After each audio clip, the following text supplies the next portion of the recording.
बंगलादेशको अदालतले मृत्युदण्डको सजाय सुनाएसँगै भारतमा निर्वासित पूर्व प्रधानमन्त्री शेख हसिनाको पहिलो प्रतिक्रिया आएको छ। बंगलादेशकी पूर्व प्रधानमन्त्री शेख हसिनाले अन्तर्राष्ट्रिय अपराध न्यायाधिकरणद्वारा सुनाइएको फैसलामा आफ्नो पहिलो प्रतिक्रिया दिएकी हुन्। उनले उक्त फैसलालाई धाँधलीपूर्वक स्थापित गरिएको पक्षपातपूर्ण र अलोकतान्त्रिक ट्रिब्युनलको फैसला बताएकी छिन्। उनले यो ट्रिब्युनल एउटा यस्तो अन्तरिम सरकारले चलाइरहेको छ जसको कुनै पनि लोकतान्त्रिक जनादेश छैन र जसका निर्णयहरू स्पष्ट रूपमा राजनीतिक प्रेरणाबाट प्रेरित छन् भनेकी छन्। हसिनाका अनुसार उनी विरुद्ध मृत्युदण्डको सिफारिस यस कुराको संकेत हो कि अन्तरिम सरकारका चरमपन्थी तत्त्वहरू बंगलादेशको अन्तिम निर्वाचित प्रधानमन्त्रीलाई समाप्त गर्न चाहन्छन् र साथै अवामी लीगलाई राजनीतिक शक्तिको रूपमा समाप्त गर्ने षड्यन्त्र रचिरहेका छन्। हसिनाले दावी गरेकी छन् कि डाक्टर मोहम्मद युनुसको नेतृत्वमा रहेको अन्तरिम सरकारको अव्यवस्थित, हिंस्रक र सामाजिक रूपमा प्रतिगामी कार्यशैलीबाट जुझिरहेका लाखौं बंगलादेशी यी नाटकीय मुद्दाहरूबाट भ्रमित हुने छैनन्। उनका अनुसार आईसीटीका ट्रायलहरू न त न्याय दिलाउनका लागि थिए न त जुलाई अगस्त 2024 का घटनाहरूको सत्यता बाहिर ल्याउनका लागि, बरु तिनीहरूको उद्देश्य अवामी लीगलाई बलि चढाउने र अन्तरिम सरकारका असफलताहरूबाट विश्वको ध्यान हटाउने थियो। यस्ता असफलताहरू जसलाई युनुस र उनका मन्त्रीहरूको अक्षमताले अझ बढाएको छ। शेख हसिनाले भनेकी छन्, मोहम्मद युनुसको शासनमा सार्वजनिक सेवाहरू ध्वस्त भएका छन्, देशका अपराधग्रस्त सडकहरूबाट प्रहरी पछि हटेको छ र न्यायिक निष्पक्षतामा क्षति पुगेको छ। अवामी लीगका समर्थकहरूमाथि आक्रमणहरू निर्धक्क भइरहेका छन्। हिन्दूहरू र अन्य धार्मिक अल्पसंख्यकहरूमाथि आक्रमण भइरहेका छन् र महिला अधिकारको दमन भइरहेको छ। प्रशासनभित्रका इस्लामिक चरमपन्थीहरू जसमा हिज्ब उत तहरीरका नेताहरू पनि समावेश छन्, बंगलादेशको धर्मनिरपेक्ष सरकारको लामो परम्परालाई कमजोर पार्ने प्रयास गरिरहेका छन्।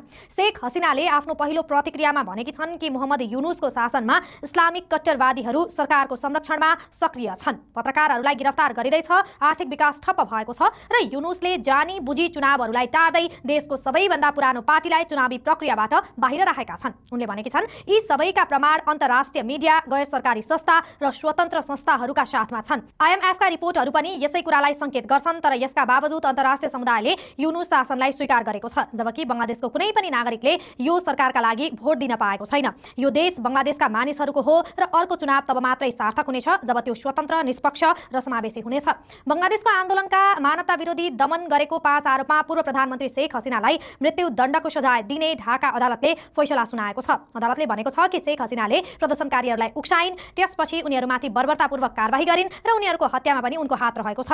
आन्दोलनलाई क्रूरतापूर्वक दमन गर्न खोजिएको अदालतको भनाइ छ। हसिनालाई 1400 जना भन्दा बढीको हत्यामा दोषी ठहर गरिएको छ।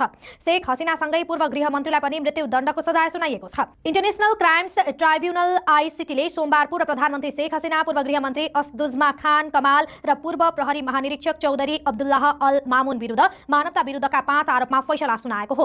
यी सबै आरोप सन् 2024 को जुलाई अगस्तमा भएको आरक्षण विरोधी विद्यार्थी आन्दोलनसँग सम्बन्धित अशान्तिबाट उत्पन्न भएका थिए। शेख हसिना र उनका सहयोगीहरू विरुद्ध 8747 पृष्ठको आरोप पत्र अदालतमा दर्ता गरिएको थियो, जसमा पीडितहरूका बयान, सङ्कलित प्रमाणहरू र पीडितहरूको पूर्ण सूची समावेश गरिएको बताइएको थियो। यही आधारमा आईसीटीले शेख हसिना विरुद्ध फैसला सुनाएको हो। अदालतले सरकारी साक्षी बनेका पूर्व प्रहरी महानिरीक्षक चौधरी अब्दुल्लाह अल मामुनलाई भने माफ गरेको छ। अदालतले भनेको छ कि उनले सम्पूर्ण घटनाबारेमा खुलासा गरेका छन् र आफूले जान्ने सबै कुरा अदालत समक्ष सत्य रूपमा प्रस्तुत